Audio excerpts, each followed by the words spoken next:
আসসালামু আলাইকুম, welcome to back my channel. আমি আজকের ভিডিওতে আপনাদেরকে দেখাবো কীভাবে হোয়াটসঅ্যাপের অ্যাক্টিভ মোডটা অফ করবেন।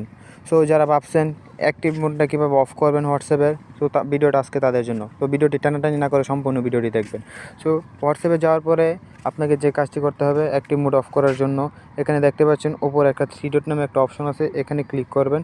এখানে ক্লিক করার পর আপনাকে এখানে দেখতে পাচ্ছেন একটা সেটিংস নামে অপশন আছে, এখানে ক্লিক করে দিবেন। এখানে ক্লিক করার পর এখানে দেখতে পাচ্ছেন একটা প্রাইভেসি নামে একটা অপশন, এখানে ক্লিক করে দিবেন। এই যে এখানে দেখতে পাচ্ছেন প্রাইভেসি নামে একটা অপশন, এখানে ক্লিক করে দিবেন। এখানে ক্লিক করার পর আপনাকে যে কাজটি করতে হবে, এই যে এখানে দেখতে পাচ্ছেন অ্যাবাউট নামে একটা অপশন, এই অ্যাবাউটে ক্লিক করে দিবেন। এই ক্লিক করার পর এখানে এভরিওয়ান দেওয়া আছে, আপনি এখানে নোবডি সিলেক্ট করে দেবেন। এটা সিলেক্ট করে দিবেন। এটা সিলেক্ট করার পর আপনাকে যে কাজটি করতে হবে, এখানে আরেকটা নিচে অপশন দেখতে পাচ্ছেন স্ট্যাটাস, এখানে ক্লিক করবেন। এখানে ক্লিক করার পর আপনাকে যে কাজটি করতে হবে, অনলি নিচেরটায় ক্লিক করে দেবেন। এই যে এটাতে ক্লিক করে দেবেন, এটাতে ক্লিক করে দেবেন। এখানে ক্লিক করার পর আপনাকে যে কাজটি করতে হবে, এই যে উপরে এখানে থ্রি ডট নামে একটা অপশন দেখতে পাচ্ছেন, এখানে ক্লিক করলে সবগুলোকে সিলেক্ট করে দেবেন, অল সিলেক্ট।